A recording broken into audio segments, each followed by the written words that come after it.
Hello, everybody, and welcome to Big Blue Kickoff Live on this lovely Wednesday afternoon from East Rutherford, New Jersey, from the Quest Diagnostics Training Center in the Hackensack Meridian Health Podcast Studio. Keep getting better. I am John Schmeelk.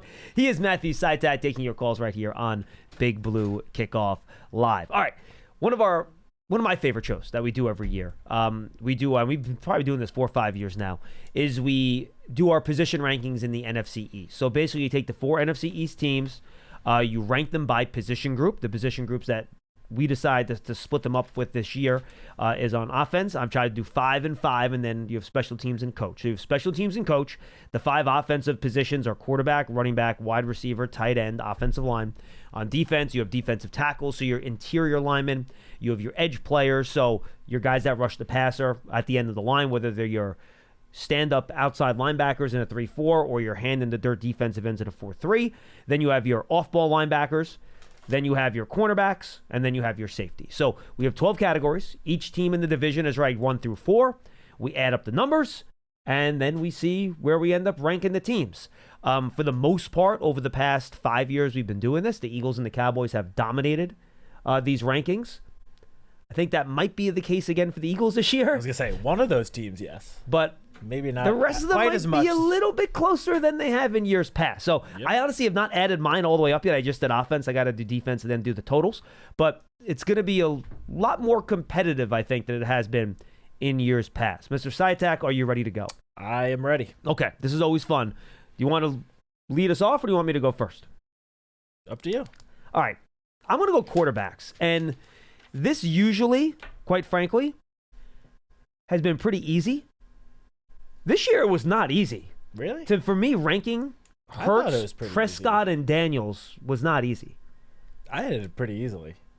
I went back and forth. Like, would it shock me if Jaden Daniels had a better year than Jalen Hurts this year? Wouldn't shock me.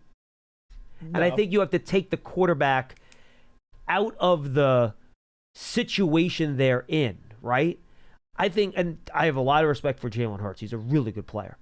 But if you take him away from that best offensive line, 2 great wide receivers, great running back, really good tight end, and you put him in Washington and you put Daniels in Philly, is there much of a difference there, if at all? The tush push certainly wouldn't be quite as that is successful. True. No argument there. With that said, and I went back and forth even on Daniels and Prescott because I think Dak Prescott's a really good quarterback. And Daniels has only done it for 1 year. So, look, sorry, folks. The Giants I do have last in this category. I mean, I don't think that's going to surprise anyone. It shouldn't, but that's where they are. But I ended up going Hurts 1, Daniels 2, Prescott 3, and then the Giants with Russell Wilson and their guys 4th in that list. So you said you went back and forth to come up with that 4. Yes. That was the 4 I came up with, and it took me about you thought it was easy. 5 seconds. Really? So you thought it was that easy, huh? Interesting. I'll take that back in one regard. I did for I would say 2 seconds be like, Jalen Hurts, or could Jaden Daniels already be number 1 after 1 year? But then I pumped the brakes, remembered that it was only 1 year, and Jalen Hurts did just win the Super Bowl. That's for a lot of these. I didn't do any ties. I know you said we were allowed to do ties. I didn't do any ties either. I didn't do any because if there were 2 that were, I had basically the same, and the Eagles were one of them, and the position group is returning from last year, I gave them the benefit of the doubt because they just won the Super Bowl. I also then took depth into consideration. I kind of took who the backups were and a little bit more, and then I would kind of elevate one group over the other. Yeah, that's fair. So I also had Hurts at 1, Jaden Daniels at 2, and now we see all the time quarterbacks hit that sophomore slump. So maybe he takes a little bit of a step back. I don't think he's going to take a big step back considering they added pieces all around him, including some 2 very big pieces up front. Yep. In addition to a playmaker, which we'll get into all of that. But I gave him the benefit of the doubt, number 2, over Dak Prescott. Dak Prescott comes in at number 3, and that's no disrespect to Dak. I think it just speaks more towards how highly we think of Jalen Hurts and Jaden Daniels. And then Giants round out the group at number 4. And by the way, and this is why I had some trouble with it, and Pearson, to be fair, I actually do need those 4 depth charts on my desk. I apologize for that. He asked me before the show if he needed notes. I said, no, I don't, but I actually could use those 4 depth charts in front of me instead of having to navigate them on the computer. Like, if we got to the end of the year this year, like, would it shock me if we looked at the numbers and Dak Prescott had the best numbers of those three quarterbacks in terms of passing yards and touchdowns? No, that wouldn't surprise me at all. It before he did it 2 years ago, but he just doesn't have any part of the running aspect of his game that the other two guys. I think he has the receivers, and he also has a very young offensive line, which is something we'll talk about here too. So I'm with you. So I went Prescott 3, Giants 4, and that's how I rounded out the quarterback position. I will say, yes, please. I genuinely hope that when we have the same exact conversation 1 year from now, we do not have the Giants at number 4, because Jackson Dart's shown us enough whenever he goes in this year where we feel confident at least putting him not at number 4. And by the way, the other reason I thought about putting Washington ahead of Philly, thought about it, because again, this is the quarterback room. It's not individual. It's the quarterback room. The backup? I think Mariota's a better backup than what they have in Philadelphia. I don't remember who's the Eagles' backup. Tanner McKee, Kyle McCord, Dorian Thompson-Robinson. Well, yeah, Mariota definitely is better than those correct, guys, and that was and that was another reason. I'm like, they're close. I think Mariota's better. Does that then push them ahead? But the guy just won the Super Bowl. And by the way, for the most part, in the last 2 Super Bowls Jalen Hurts has played in, he's been phenomenal. Yeah, like he's been great. So, and the tush-push running aspect of it, too, he's been very consistent. Though Jake Daniels running, obviously, has been wonderful as well. Anyway, why don't you take the running backs? This one was easy for me. Yes, likewise. So, number 1, sorry, Giants fans, but the Eagles with Saquon Barkley, they get number 1. I don't think anyone's going to argue against that. I don't think so. Number 2, I went with the Commanders. Brian Robinson, I think he's just one of the most underrated backs in the league. Interesting. I really like Brian Robinson and his game. It doesn't even go into what he's overcome the last couple of years since being drafted. And Austin Eckler as the number 2 receiver, or the number 2 running back. Obviously, he doesn't quite have the juice that he had a couple of years ago, but he is still a talented pass catcher. I would say one of the better pass catching backs in the NFL, despite his somewhat older age. So I went with the Commanders 2. I then went with the Giants at number 3. I think Tyrone Tracy showed a good amount in his rookie season last year. I think if he had been starting from week 1, he would have topped 1,000 yards on the ground. I mean, he did top 1,000 total scrimmage yards. He ended up with 800-something rushing yards, but that was with barely playing the first couple weeks. I think he's going to take a jump this year with just improved offensive play all around him. I think Cam Skadaboo being added to the room adds a little more juice and some power to that running back group. And then if, Devin Singletary is your number 3 back, I don't know if you can find a better or more reliable number 3 back anywhere in the NFL. So I had them in number 3, and then the Cowboys completely revamped their running back room from top to bottom. They get number 4 because they're kind of taking a chance on 2 older veterans in Javonte Williams and Miles Sanders, correct? Yes. I believe Miles Sanders, which I do think Javonte Williams, it feels like he's been in the league for like a decade. He's only a couple of years into his career. And Jaden Blue they drafted as well. They did draft Jaden Blue, who I like Jaden Blue. But about Javonte Williams, I think it was 2 years ago that he had that serious injury, forced him to miss most of the year. Last year was his first year back. Didn't seem quite like he did prior to the injury, which 1 year later, that's kind of expected when you have as serious of an injury as he did. All reports are saying that he is 100% healthy now. I think he's going to look more like he did at the beginning of his career. So I am putting the Cowboys at number 4, but I don't want anyone to sleep on Javonte Williams because I do think if he can return even to like 85% of his form that he showed like as a rookie, the Cowboys running back room will be significantly better this year. And I do think Jaden Blue also could play somewhat of a role. Miles Sanders, I think he's towards the back 9 of his career. He didn't show much last year. I agree with you. So that is why I have the Cowboys at number 4. Okay, we had the same ranking except I had 2 teams swapped. I had the Giants ahead of Washington. Fair. I am not as high. I like Brian Robinson. I am a Brian Robinson fantasy owner. I've been an owner of his since he came into the league, so I'm very familiar with his work. He has injury issues. He tends to get hurt. He's not healthy all the time. And while he's a good big-bodied back, he's not super explosive, doesn't get a lot of big plays. And I realize I'm going a lot on potential here with the Giants, but you know what a big Tyrone Tracy fan I am. I think he's fantastic. I like Cam Scatterbo.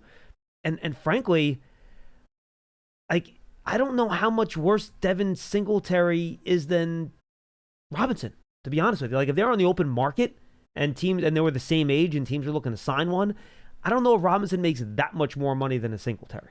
So I like the Giants' depth a little bit more. Eckler is just a little bit too old for me. I can't get that excited about it. So it's close, but I went with the Giants ahead of Philadelphia. And then I'm with you. I had Dallas last in this group.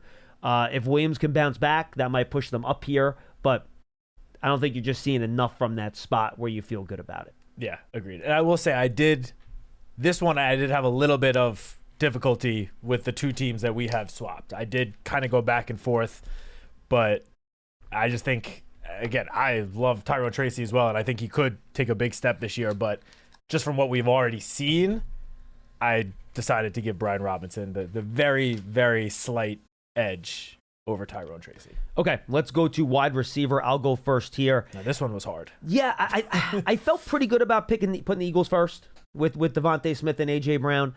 I just think A.J. Brown and CeeDee Lamb's a wash. They're both phenomenal. They're great. They're great. And I just think I have a little bit more confidence in Devontae Smith than I do in George Pickens. So I gave the Eagles the edge over the Cowboys there. And look at their third receivers. Neither team, it isn't particularly strong. I don't know how excited you get about Jahan Dotson. And then you have, the Jalen Tolberts of the world for Dallas, which doesn't get me all that excited. So I thought Dotson is better than whoever the Cowboys' third wide receiver is as well. So I gave the edge to the Eagles there. I have Dallas at 2 because I just think the Lamb-Pickens combination is really, really strong. And I think the reason I put them over the Commanders is I have Lamb on a slightly higher level than I do McLaurin, and I love Terry McLaurin. I think he's wonderful, but I think Lamb is probably a little bit better of a receiver in terms of everything that he can do moving inside to the slot. I just think he's on a little bit of a higher level, and I don't know how much Deebo Samuel has left in the tank. He's a little bit older. He gets hurt a lot. He's not your traditional wide receiver that runs great routes and gets separation. He's a run after the catch type of guy. He just takes the way his running style, he just takes such a pounding. I don't know how much left he has left and how much longer he can stay healthy consistently throughout an entire year. So I have Washington 3. And then the Giants were close here. Malik Neighbors, he just hasn't proven it over a longer period of time, the same way McLaurin and Brown and Lamb has. But I certainly think he has the ability to be on that next level. But Neighbors wasn't the reason the Giants are 4th. And we talked about this before on the show. The Giants' number 2 just lags behind the number 2, I think, on the other 3 teams in the division. So they don't have a Pickens. They don't have a Devontae Smith. They don't have a Deebo Samuel. We like Darius Slayton. He's a really good player. But again, just look at the salary. He gets paid more like a 3 than he does like a 2, right? So for that reason, I got the Giants 4th here. I have Philly, Dallas, Washington, Giants. I have the same. Okay. Yeah, I mean, I agree with everything you said. A.J. Brown and Devontae Smith, again, they are just coming off a Super Bowl. And even if they weren't coming off a Super Bowl, I probably still would have gone with them as the number 1 tandem of the division. This made me realize, though, there are some really good wide receivers in this division now. Aren't there? Like, thank God that the Giants, put resources in the last 2 off seasons to improve the secondary, because boy, are they going to need an improved secondary with all of these improved passing games across the division. But A.J. Brown and Devontae Smith, number 1. The number 2 and 3, I had a lot of difficulty with. I ended up doing the same thing as you because I do agree that CeeDee Lamb I give the slight edge over Terry McLaurin. And again, no disrespect to Terry McLaurin. I think CeeDee Lamb is a top 5 wide receiver in the NFL. And I think McLaurin would be one of the top guys in that next tier right below that tier of CeeDee Lamb, A.J. Brown and that. So, yeah, Cowboys 2. And also George Pickens, he obviously has his faults. He has some, issues with his game on or off the field. But he's still so young. He still has shown flashes of being a number 1 wide receiver. Correct. And he's now the number 2 in Dallas. I mean, Dallas doesn't call him their number 2 receiver. They're kind of saying it's 1A and 1B, but let's be real. CeeDee Lamb is obviously the number 1 receiver there. And I have the same sort of reservations about Deebo Samuel. I think if he can look like the Deebo that we saw just, 2-3 years ago, then all of a sudden the Commanders could be at number 1 in this group. But with how he looked last year and everything you said about the way he plays the game and how much he has left in the tank, like maybe the change of scenery will kind of give him some sort of rejuvenation and a boost. But until I see it, I got to put him below Pickens and Devontae Smith. And then the Giants come in at number 4. Again, if we were just talking about number 1 receivers, I think even though he's only done it 1 year, I would put him 3rd. You could make an argument that Malik Neighbors would belong above Terry McLaurin. I agree with that. But as you said, it's the whole wide receiver room, and the other 3 teams in the division, their number 2 receiver, the floor is just a lot higher than what the Giants have at the number 2 receiver. And again, that is no disrespect to Darius Slayton, because I think he is a very solid wide receiver, but he just isn't in the same ballpark as those other 3 guys, at least not right now. Pearson, do me a favor. I see how you're tracking these in the doc. Switch it around. So if you're last, you should be 1 point. If you're first, you should be 4 points. I know, I'm killing you. Yeah. No, that's right. That way we can actually add them up properly at the end, though. Okay, because I want to add them up at the end to see where we're at. So if you can just make those adjustments, I will put tight end in myself. Okay, don't worry about it. All right, Citak, give me tight end here.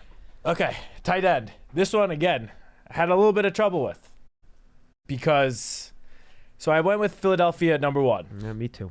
With Dallas Goedert, and I go back to this offseason when there were all those reports about the Eagles basically trying to get rid of Dallas Goedert, and at the time I couldn't fully wrap my head around it. I still, obviously they worked things out. He's staying there for at least this season.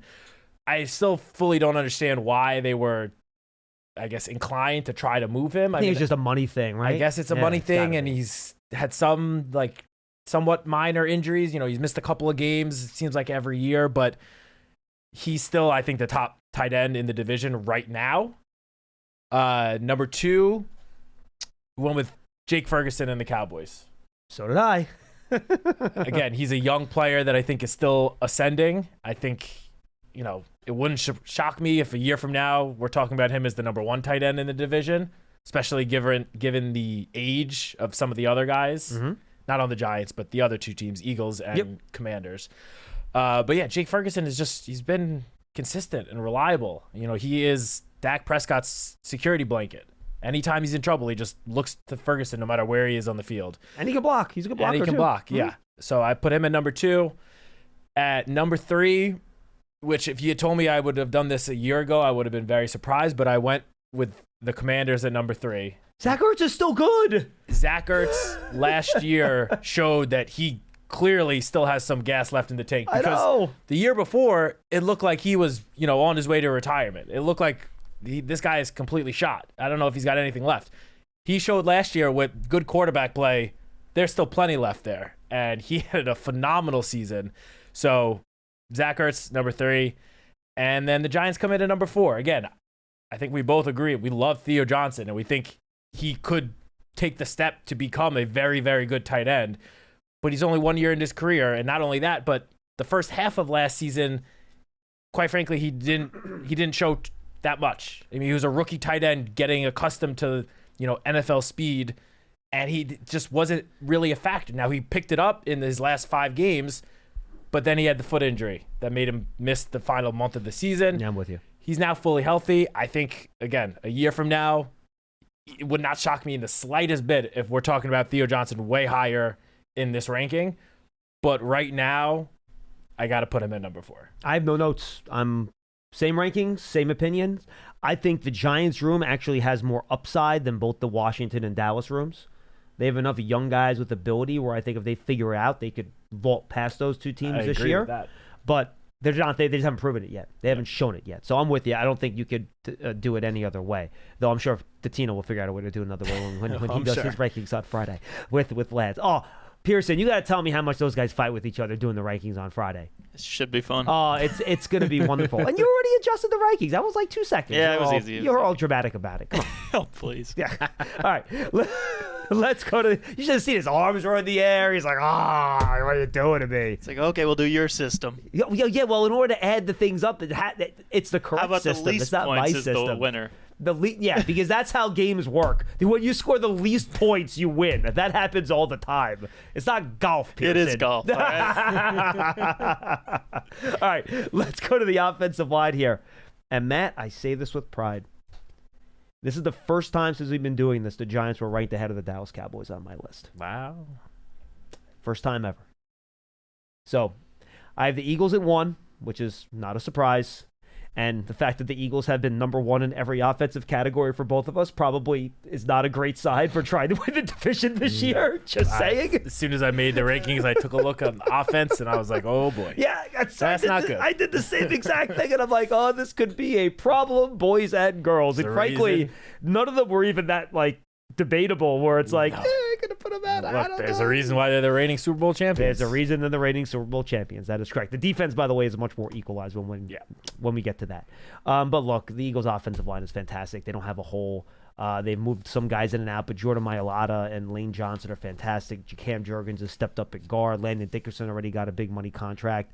Tyler Steen at right guard, or if it's Kenyon Green, maybe that steps in there. That's really your one weak point. But it's not much of a weak point. So Eagles are awesome. They're great. They're number 1. I have the Commanders at number 2 here. This is one of the first times. I think this is the first time they've ever been ranked second in this category too since I've been doing this. Their offensive line has been a struggle, but they bring in Laramie Tunsil, who's a excellent left tackle. I know he didn't have a great year last year, but he's very good. Sam Cosmi has turned out to be a pretty good right guard. Tyler Biotish is a very solid center. Nick Allegretti's fine at left guard. And then they have 2 young players, Brandon Coleman and Josh Connolly Jr. at right tackle. And I think one of those guys will figure it out. A couple ex-Giants, Bobby Hart and Tyree Phillips over there on the right side as well. Believe it or not, still in the league. Bobby Hart still kicking, baby. So I think it's pretty good. I think they have a pretty good group there. I considered putting the Giants 2. I really did. If you told me Andrew Thomas was going to be healthy for the entire year, I probably would have. But that injury just scares me enough that I have them slid down below the Commanders. But that was a very, very tough call for me. Very tough call. So I have the Giants 3. Again, just not a lot of holes. Van Roten's good. The Andrew Thomas injury stuff is a potential problem. Illuminor's fine at right tackle. John Michael Schmitz at center. That's one of the things you got to figure out. Where is he at? How is he doing? Can Evan Neal claim one of the guard spots? But I have the Giants at a very solid number 2. And then I look at the Cowboys offensive line, Citak, in a lot of ways, the way I look at the Giants tight end room, where I like the players a lot.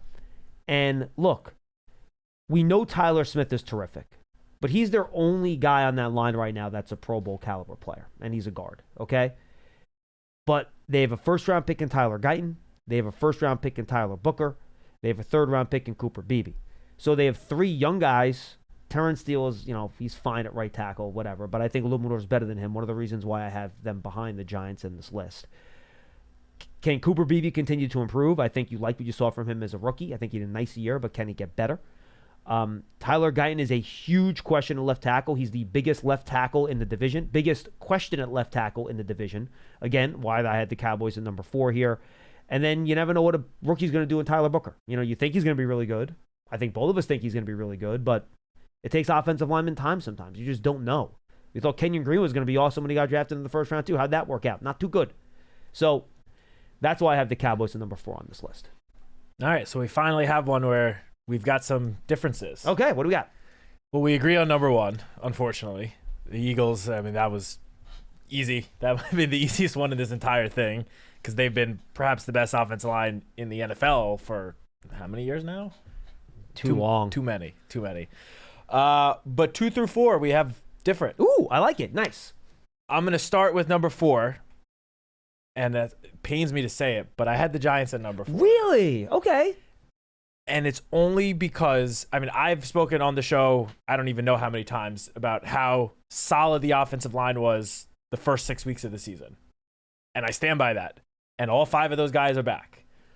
But as you mentioned, there is the injury concerns with Andrew Thomas. You can't deny those anymore. It's been 2 straight seasons that he's missed at least half, if not more than half of the year. Again, if you told me Andrew Thomas guaranteed to be healthy all 17 games, or even put it even 15, 13, 14, yeah, I would have the Giants higher. But how high would you have them? honestly, I might have them at number 2. Yeah, so would I.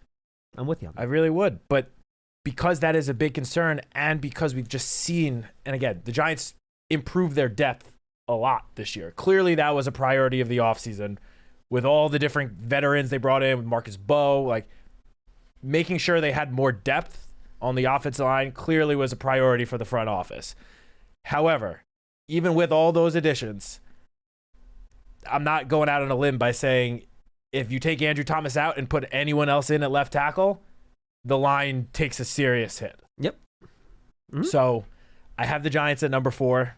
Unfortunately, again, Andrew Thomas is healthy. That number is, they are higher without a doubt. But, and I also just, I need to see a little, I think you can agree that we need to see a little more from JMS at center. I mean, if you told me that even disregarding the Andrew Thomas part of it, that JMS was going to take a big jump in year 3, I would have the Giants at least 1 spot higher as well. But he took a step last year from his rookie year. I need to see another big step this year, and then I would feel a whole lot better about the line as a unit. And I also then had number 2 and number 3 different from you. I have the Cowboys at number 2. Ooh, okay. And I agree about the Tyler Guyton thing. He's certainly, without a doubt, the biggest question mark among all 4 of these left tackles. When you look at the other 4 guys, I feel pretty confident about all 4 of them. Again, that does include Tyler Booker, who is a rookie. And you can't guarantee anything with rookies, especially offensive linemen. But again, Tyler Booker going into the draft was considered one of the safest picks at offensive line. I think he's going to slide right in at that right guard position and just not miss a beat. And given how the Cowboys have drafted offensive linemen, especially guards before, that tracks with how they've drafted well at that spot. I do think the Cowboys' interior offensive line is a lot better than the 2 tackles. The 2 tackles would be the 2 positions that there is a little bit of, I don't want to say cause for concern, but, raise a little bit of a flag. But then you look at the Commanders, of course they did the trade for Laramie Tunsil, and he's phenomenal. But at right tackle, between Brandon Coleman and Josh Connerly, I think Josh Connerly is going to be good. But I think he's more of a question mark than Tyler Booker, at least for year 1. I'd buy that. So, and I like Laramie Tunsil, I like Sam Cosme, and I think Josh Connerly could become a very good right tackle, but I need to see it from that right tackle position in the Commanders, and then with Tyler Biotish and Nick, how do you say, Allegretti? Yeah. I take the Cowboys interior line over them. That one was close for me. But by the way, I love the fact that this is actually a close category for once. And we're not just like, all right, the Giants are last.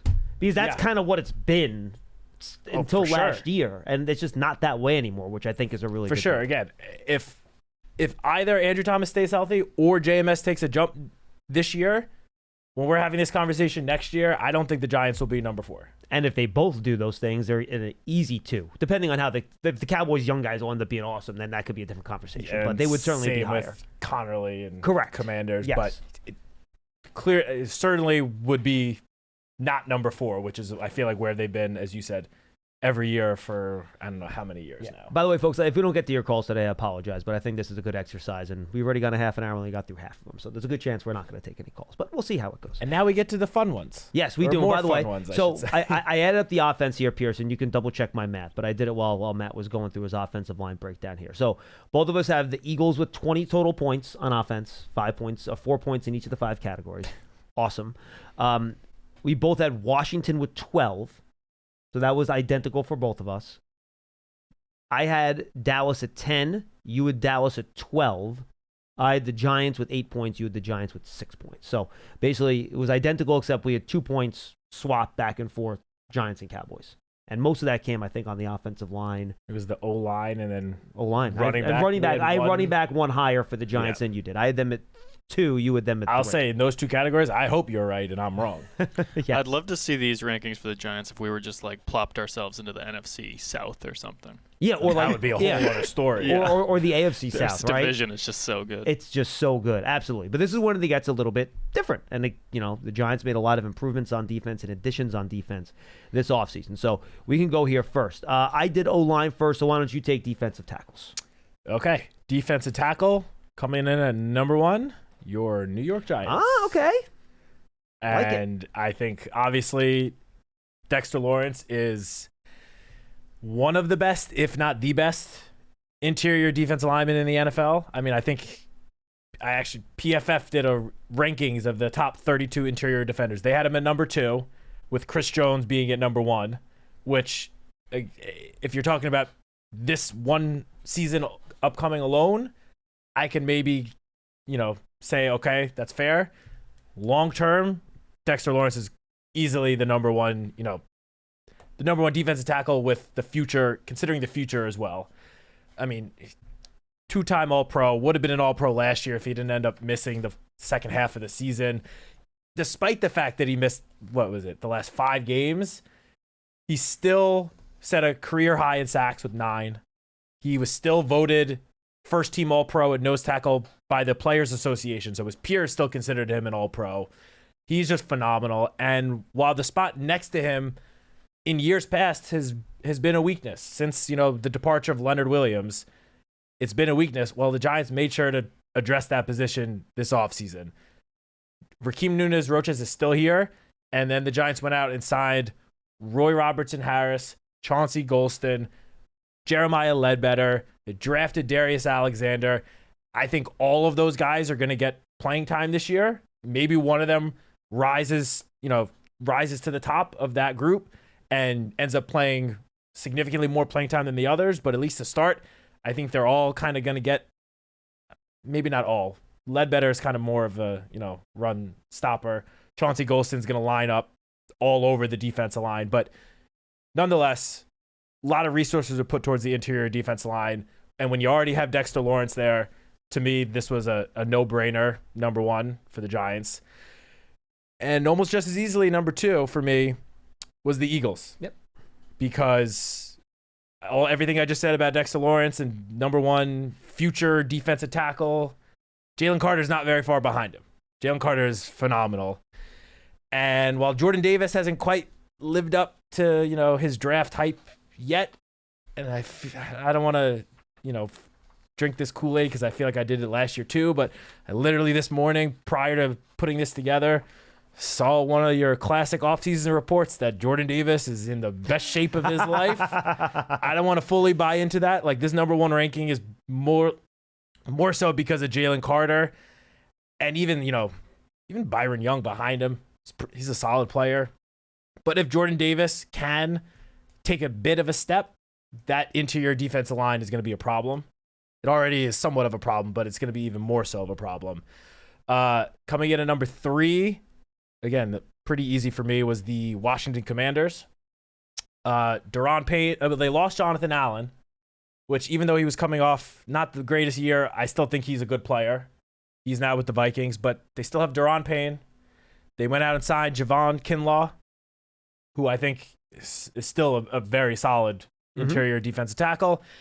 And they have Jerzon Newton, who is only going into year 2, dealt with injuries last year, didn't really show a whole much, but I think we were both very high on him going into that draft. Yep. And even Eddie Goldman is the 4th he's a solid defensive player. tackle, Yeah, for solid. sure. Like, they have depth as well. So that was a pretty easy choice for me at number 3, and then easily number 4 were the Cowboys. I mean, Osa, how do you pronounce? Osa Odigizua.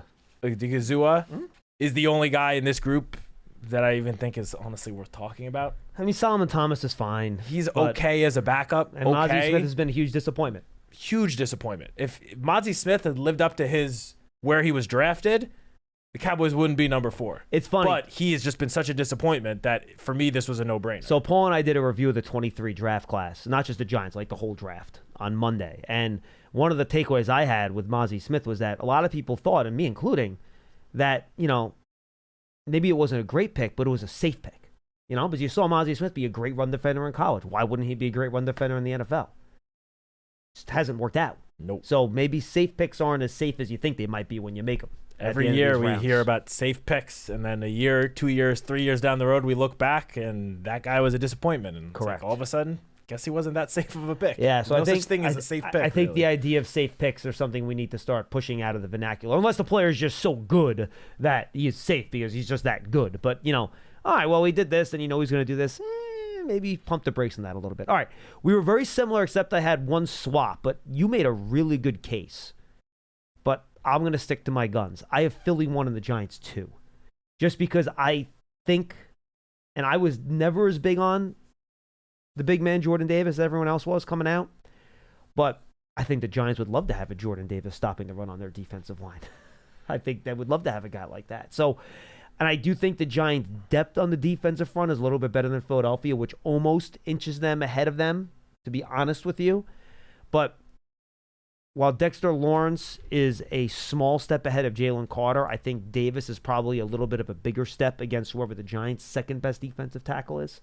So I have Eagles 1, Giants right behind at 2, and then like you, I have Washington at 2, 3. I think you broke that down perfectly, and then Dallas coming up with the number 4. So yeah, look, that's fair. I think that, and this could just be my opinion, but I think the Giants have better depth at defensive tackle I agree with than you. the Eagles. I'm with you on that. I don't necessarily disagree about the number 2 spot with Jordan Davis. Again, as I mentioned, the Giants are going to mix in the group of guys that they have until hopefully one rises to the top. But until that happens, it's going to be a little bit of a smorgasbord.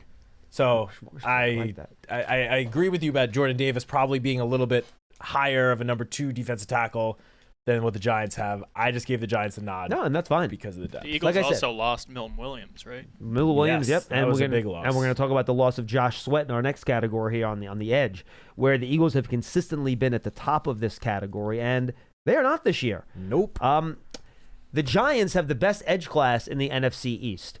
They have, you can argue, the second best edge rusher, other than Micah Parsons and Brian Burns. You have a very, very good player, a young player in Kayvon Thibodeau. You have Abdul Carter, who is the 3rd overall pick in the draft, who has all the talent to be a top edge player in the league for a very, very long time. And look, Brian Burns is consistent as they come. He can rush the passer. He can stop the run. He can even drop in the coverage if you want. Kayvon Thibodeau, while maybe the sack numbers haven't blown you away as much as you would like, he's been a good player on the edge. He stops the run well, and he has gotten after the quarterback over the course of the early part of his career, to the point where the Giants did pick up his 5th-year option. So I just think, and this is, again, the first time we've been able to say this about the Giants edge class since you going back to the days of, Osi Umenyiora and Jason Pierre-Paul and Justin Tuck, where they have the best edge group in the NFC East, and I think they pretty clearly do. At number 2, I got the Dallas Cowboys, just because Micah Parsons is Micah Parsons, and he's awesome. He's a top 5 pass rusher in the league. I'm sure they'll figure out a way to give him his $40 million contract extension a couple weeks before the year, because that's how the Cowboys operate. And look, behind them, Dante Fowler is a solid pro. Like, he gets 7-8 sacks every year. He knows how to get after the quarterback. Peyton Turner was a high draft pick. Sam Williams was a second-round pick in 2022 coming off of an injury. Marshawn Nealon was a second-round pick last year. I love Donovan Ezra-Rock, who is a rookie. So I think their depth at edge, I think, is really, really strong with Dallas. So I have them coming in at number 2. Then I have Philadelphia coming in at number 3. But much like the defensive tackle spot, this is not the waves of, pass rushers that we've seen from the Eagles in years past, right? Where you have guys and guys and more guys. They just traded Bryce Huff. So you're looking at Nolan Smith and Jalix Hunt as your 2 outside linebackers that rush the passer. Azeez Ojulari as depth there, which I liked as a signing. Josh Uche. Those are 2 really smaller speed rushers that they have there. But I like those guys as the 3rd best group in the division. And then look, Washington was the easy last place one for me, and this is where I think they have their weakness. They traded Montez Sweat away, Chase Young they allowed to walk in. Did they trade Chase Young or did he walk in for agency? I believe he walked. Yeah, I don't think they worked out a trade for him the same year they traded Sweat. I don't remember. Either way, he's not on the team anymore. Dorrance Armstrong is a solid starter. He's fine, but Cleveland Ferrell, Dietrich Wise, these guys don't move the needle for me. So they are an easy, fourth place in the division for me. But I have, so again, Giants 1, Dallas 2, Philly 3, Washington 4. They did trade Chase Young. They did trade Chase Young, okay. For a third-round pick that turned into Luke McCaffrey. So there you go. I have the same rankings. 1 through 4, I have the same. In terms of the Giants at number 1, first of all, I agree. It's nice to say that we have the number 1 edge group in the division.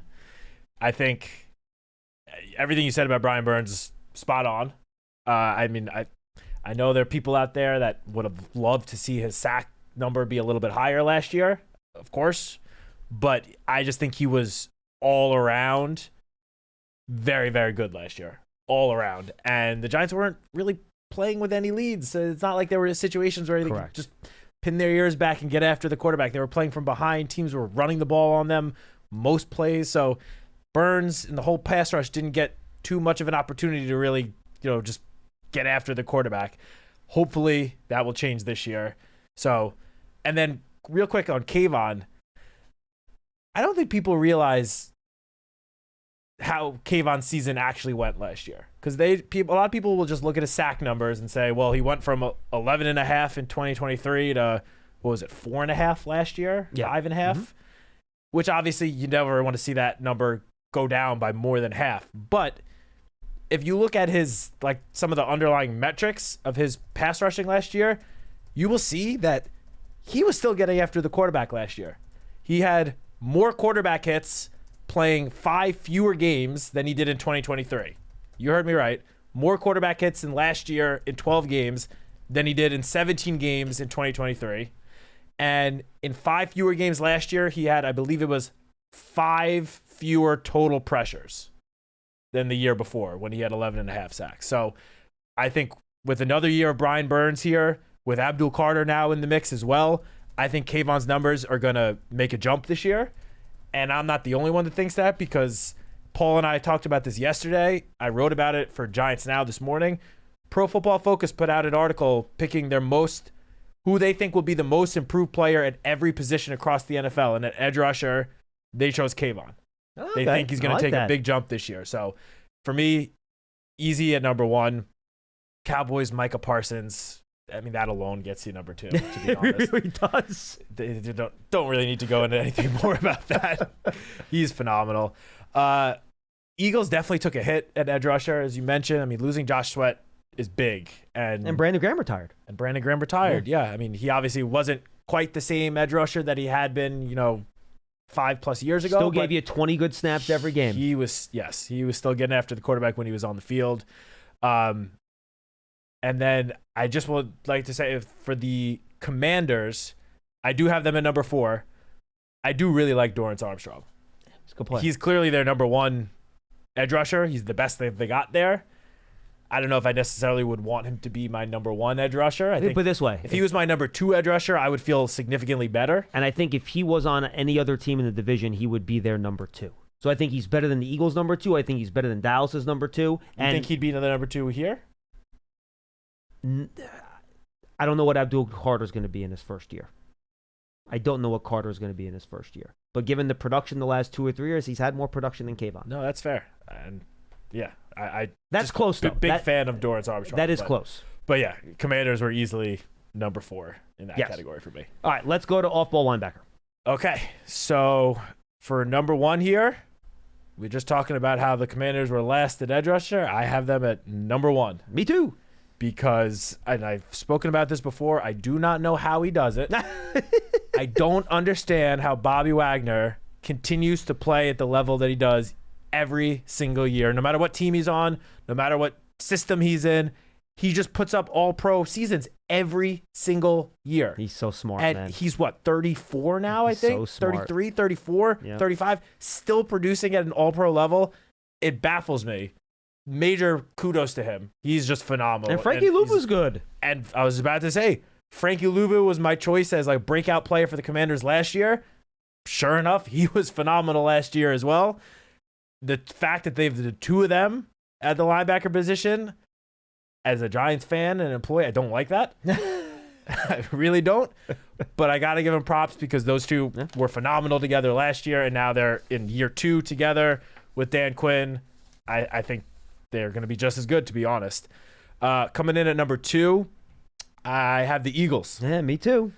Which I don't think I would have had this last year at this time. Me neither. But after the season that Zach Bond had, seemingly out of nowhere, they easily deserved the number 2 spot.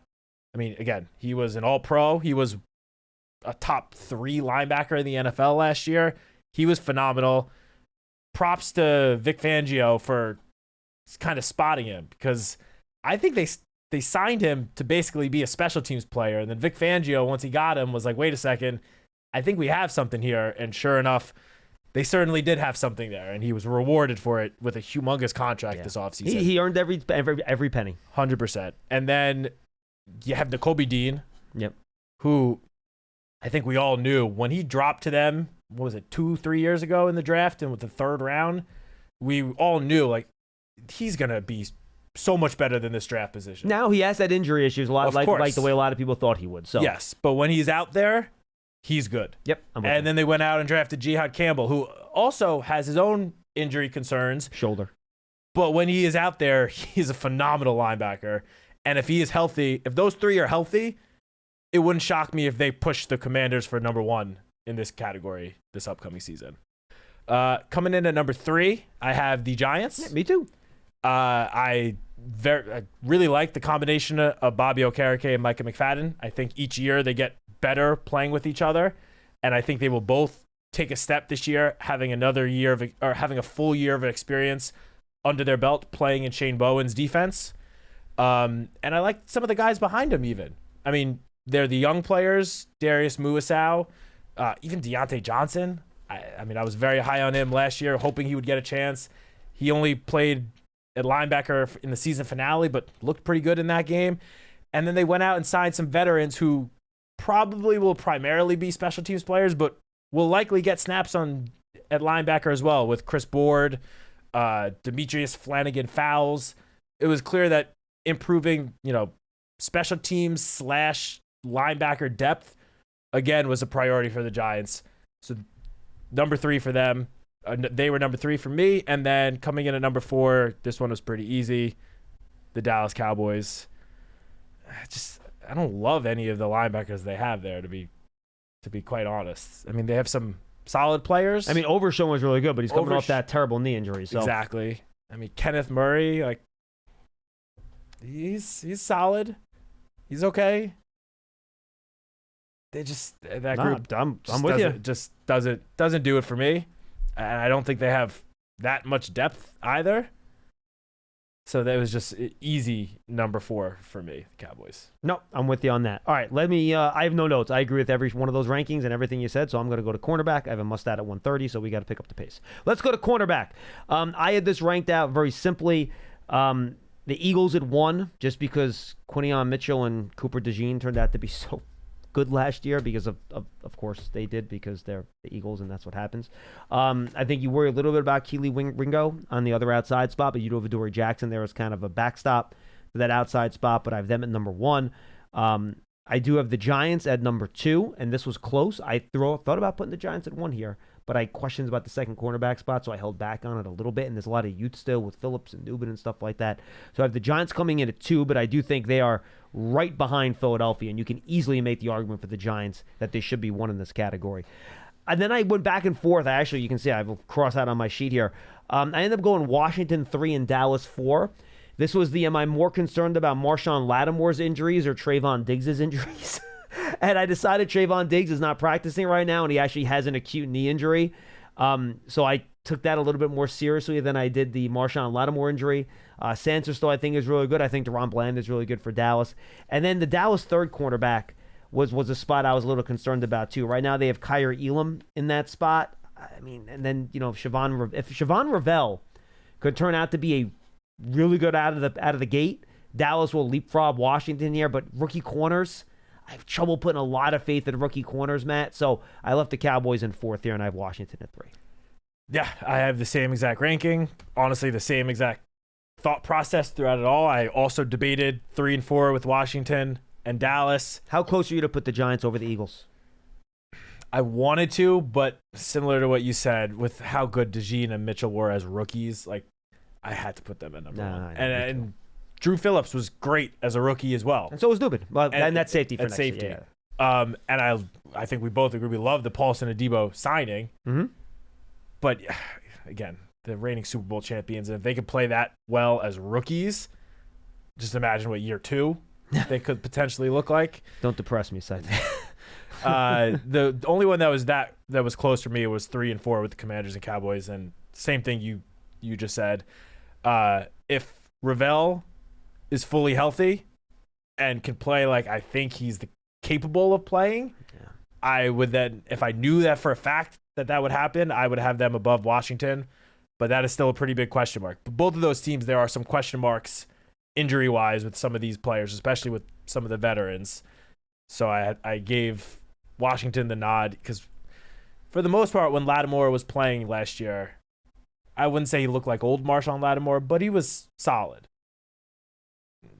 Some of the Dallas secondary play, don't know if I could quite say the same. No, I totally get where you're coming from. All right, why don't you go with your safety rankings? Okay, I'll try to do this quick. Yes. Safety, number 1, the New York Giants. And this I had close between the Giants and the Cowboys, but I just think with Javon Holland was, I think, a great signing. He was the top safety available, or one of the top safeties available in free agency, and coming off a down year. But the 3 years prior to that, he was really good in Miami. And putting him with Tyler Nubin, who's now going into year 2 in the NFL and showed a lot as a rookie, was the Iron Man of the defense. Prior to that injury that forced him to miss the last month of the season, Paul and I talked about this yesterday, he missed, I think it was 2 snaps in the first 12 games of the season. And as a rookie, now he's going to have Javon Holland to play with. And I'm going to continue talking about this guy. Dane Belton as the number 3 safety, I love. And he is showing up this already in spring. The guy just is a ball magnet. He just always gets the ball in his hand somehow. So Giants number 1 for me. Cowboys are number 2. And I do think they have a talented safety duo between Malik Hooker and Donovan Wilson. They don't have that third guy like the Giants do, in my opinion. And I also just think Holland and Nubin I would put above Hooker and Wilson, despite the fact that those two are more veteran than Nubin. But Nubin showed enough as a rookie to have me feeling confident about that. Eagles number 3. This is mainly because of Reed Blankenship. I think he's very solid. I don't truly love, Sidney Brown. He's fine. He's okay. Yeah, he's he fine. barely played last year. I do like the draft pick they had, Andrew Makuba from Texas. Yeah, me too. I think he could be good, but that is a rookie and a big question mark. And then Washington was easily the number 3 guy or number 4 team here. I don't think any of these safeties are that good on Washington's roster, to be honest. Yep. Easily number 4. I'm with you. I have the same ranking, same reasoning. We're on the exact same page. All right, you add the defenses. Here we go. I have 16 points for the Giants. You have 17. That leads the way for both categories for all defensive points, which I think is terrific. I have the Eagles coming in at 15 points. You have the Eagles coming in at 14 points. Our defensive rankings were very similar, very boring.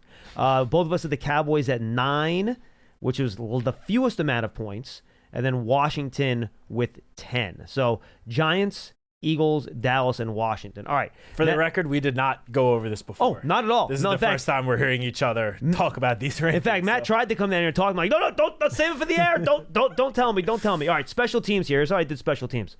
I have Dallas with the best special teams, best field goal kicker, best kick returner, Kavate Turpin. And that to me is just easy peasy. They're top. I got the Giants at number 2.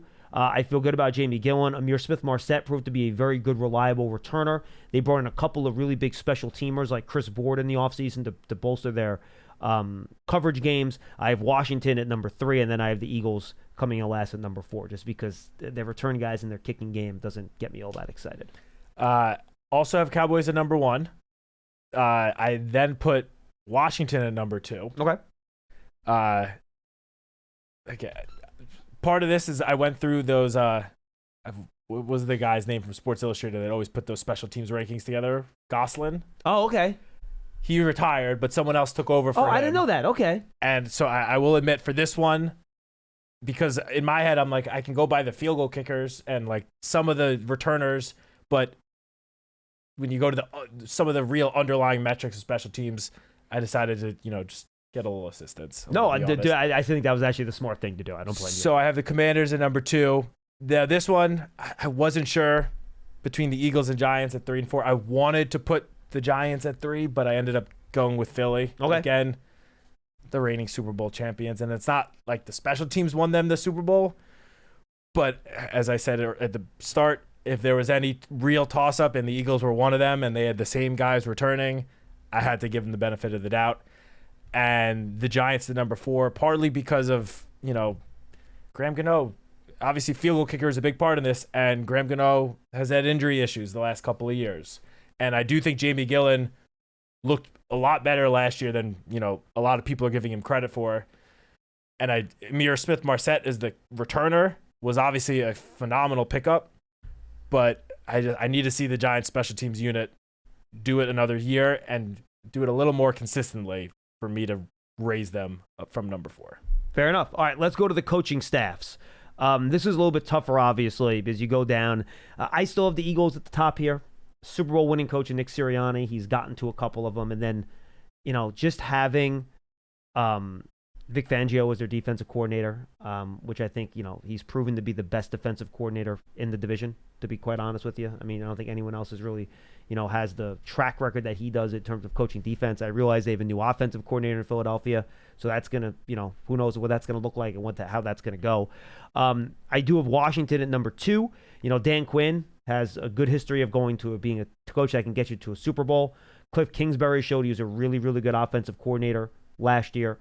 So I have them coming in at number 2. And then I have the Giants coming in at number 3. I think Brian Daboll runs a really good offense, but we still don't know who the play caller is, right? So when that's a question mark, it's hard for me to really put you higher up when you're still figuring out who your play caller is. Shane Bowen just on his second year on defense. So with the Giants, so I have the Giants at 3, and then the Cowboys are just a huge unknown. So you just have, Schottenheimer can end up being a phenomenal head coach. I have no idea. They have Matt Eberflus, I think, is a good defensive coordinator. He's done it. He's been good at that spot. Offensively, I mean, they brought in some guy from the Cardinals, and Schottenheimer has never been a great play caller, in my opinion. He's calling the plays this year. So I have the Cowboys coming in at the bottom at number 4. Yeah, I have the same rankings. I mean, you're, again, coming off a Super Bowl championship, 2 straight Super Bowl trips. I don't see how you could not put Sirianni at number 1, despite the fact that I don't like him. But you don't have to like him, but he just has to be good at his job. Exactly. Unfortunately, I'm with you. Clearly showed last year, which he was on the hot seat for some reason going into last year, which didn't make a lot of sense to me considering they just made the Super Bowl. But then they went and won it, so they were number 1. 2, Commanders. Dan Quinn took a young Commanders team that no one had any expectations for all the way to the NFC Championship, and this was his first year with Jaden Daniels. He obviously had a lot of success with the Seahawks. Granted, that was years ago at this point, but showed enough in that first year. And a lot, as you said, Cliff Kingsbury as well, an offensive coordinator, could have potentially gotten a head coaching job, but took himself out of the running in order to stay with Washington, stay with Jaden Daniels again. They got number 2 for me. Giants at number 3. This is year 4 for this coaching staff, or for Brian Daboll. There obviously have been some changes made to the staff over the years, but I had to give them the nod because the Dallas Cowboys have a new head coach at number 4, someone that's never done it before. They have a relatively, I don't want to say inexperienced because they all have NFL experience, but it's not like they have big name coaches at other, below the head coach that have had a lot of success at their respective previous positions. It was just easily they were number 4 for me, which then just kind of left the Giants at number 3. All right, I have our total numbers now. Hopefully I did this math right, Pearson. You can double check me, make sure I did my quick math correct here. So both of us have the Eagles at exactly 40 points.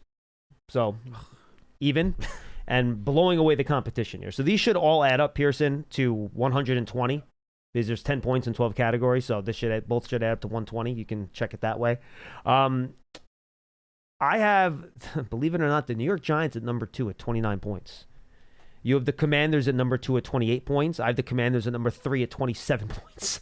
So literally 1 point away. You have the Giants just 3 points behind me, and all those came on the offensive side of the ball, by the way. I have the Giants at 29, second. You have the Giants third at 26, tied with Dallas Cowboys at 26. And I have the Cowboys bringing up the rear here with 24 points. So much tighter, but again, you look at, and the important thing to look at here is the premium position stuff. And you look at the positions that are most important, and you say, well, the Cowboys have the fewest points. Well, they're good at quarterback. They're good at wide receiver. They're good at corner. They're good at edge, right? Those are the spots that are their premium positions. We'll see about the offensive line with them. That was a big hit on their numbers this year. But while the Giants are where they are in terms of points, the most important position on the field is quarterback. So if they can... That's why that's such a key this year, right? Can you get higher level play out of the quarterback position? There seems to be enough talent at these other spots that if you get good enough play at quarterback, Matt, coaching's very good. Specials, Graham Gano, if he's healthy, you know what he's going to give you. The Giants can be competitive in this division if they get what they need out of that quarterback position. Yeah, I mean, I think we both agree that, you know, the strength of this Giants team, obviously, looking at these rankings, is their defense. Yes, and just for the record, you had 17 points for the Giants defense, 6 on offense. I had 16 on defense, 8 on offense. So obviously a big dichotomy there. Yeah, the defense is what's going to carry this team. I mean, I don't think I'm going out on a limb saying that. We all know it. The defense could be, honestly, they have the talent on paper to be a top 10 defense in the NFL. They need to put it all together. By no means just by having the talent am I saying they are going to be a top 10 defense, but they have the potential to be a very strong unit. The offense is just obviously a much bigger question mark. You mentioned it starts with the quarterback position. It is the most important position in football. The Giants' quarterback position has clearly gotten better than last year. Clearly gotten better than what it's been for, call it 5, 6, 7 years. However, they still need to prove it. They still need to show it. Whether it's Russell Wilson, Jameis Winston, Jackson Dart, if he eventually gets in there, even Tommy DeVito, whoever it is out there. Look, I put it this way. The other 3 teams would expect their quarterbacks to play at a Pro Bowl level and make Pro Bowls. The Giants are hoping they get somebody to get to that level. Yes, and I just want to very quickly say, because I know you're fine. You're okay. You're okay. Here, is that while, I have the Giants tied with the Cowboys and very close to the Commanders, you have the Giants at number 2. Like, we understand the Giants are coming off a 3-14 season, and we understand that. Like, I don't want our viewers to think like we're saying, oh, the Giants are the second best team in the division now. For the record, I am not predicting the Giants to come in second place in the NFC. Yeah. These are just what the rankings told you in terms of the math. And just because, the Giants defense could be dominant, but if the offense doesn't take a big step, it's not going to matter that much. Bingo. And the Giants are still, if that happens, could still easily end up in 4th place in the division, despite having what could be the best defense of these 4. So I just wanted to, because it's not just about. If you just look at the rankings, you might be like, "What the heck are these guys talking about?" You're building. So I just wanted to. No, you're right. Clarify. You're building a winning team, right? I think what this shows is that they have brought in talented players, but have they gotten the right mix and combination at the right positions to maximize it all to come together? And again, it's hard to do. There's only certain players available each year in the draft. There's only certain players available in free agency. You get the best players you can based on who's available. And I think the Giants have done a pretty good job of that. There's still obviously a lot of work to do. And again, I'll just go back to the elite positions, right? And these are the positions that help you win and lose football games. Quarterback, the Giants were last. Wide receiver, the Giants were last. If Andrew Thomas has health problems at offensive tackle, Giants are probably close to the bottom, right? Edge, great. The important position on defense. Corners, the Giants were second. But again, we like the defensive situation here. The tackles, they're in a good spot. But on offense, those 3 premium spots where you need to be good for your offense to be good, we see some deficiencies there. So, or potential deficiencies that you hope the team that can overcome over the course of the year. So that's why all these position groups are not rated equally. This is not weighted per importance of the position group. It's just by position group. I'm not a mathematician, folks. I'm not going to start weighting categories here, okay? But that's kind of where we stand. Yeah, right I mean, look, I had the Giants of the 5 offensive positions last in 4 and then 3rd in the 5th. And that was in running back. At running back, exactly. Now, that doesn't mean I'm saying that I think the offense is going to struggle mightily this year. I think a lot of those positions are relying on either health or young guys to take steps. Now, I do think some of those young guys are going to take steps. As I said, Theo Johnson could easily take a step where next year we're talking about him as the number 1 or number 2 tight end in the division. Easily. Same with Tyrone Tracy. Maybe not number 1 over Saquon, but, solidified at number 2. Maybe Darius Slayton or Wan'Dale Robinson with better quarterback play finally takes that big step that we've been waiting for, and joining Malik rises above one of those other wide receiver duos. That might be a little tough. Or Jalen Hyatt. Who knows? Or Jalen Hyatt. Yeah. 100%. Or again, if the offensive line stays healthy, JMS takes a step, the offensive line is going to take a big jump. So just with these rankings, just take everything with, I guess, a little bit of a grain of salt. I'm with you. Citak, good stuff. That's Fun- Big Blue fun Kick. show. Yeah, absolutely. Always fun. Lance and Paul will have their rankings on Friday. Pearson, I can't wait to see how different there are because, Lance is always captain negative on everything and Paul's always captain positive. You got the two somewhat logical people on the show today. I'm curious to see how crazy their rankings are. When Matt are on next, we'll take a look at them and then we'll have some fun with them on the air here. So tomorrow, remember, there's media after OTA, so the show's being pushed back to 1:30, correct? Big media day tomorrow. We're hearing from the coordinators in the morning, and then players and Brandon Brown after practice. There you go. So that'll be good. Make sure you go check that out, folks. And again, BBK's a little bit later. We'll start at 1:30 instead of 12:30. Right, Pearson? I have that correct? It's 1:30, right? Yep. All right. Thanks for joining us on Big Blue Kickoff Live, presented by Cadillac from our podcast studio. Brought to you by Hackensack Meridian Health. Keep getting better. For Matt, I'm Schmeelk. Those are our NFC East rankings for the year. We'll see you tomorrow.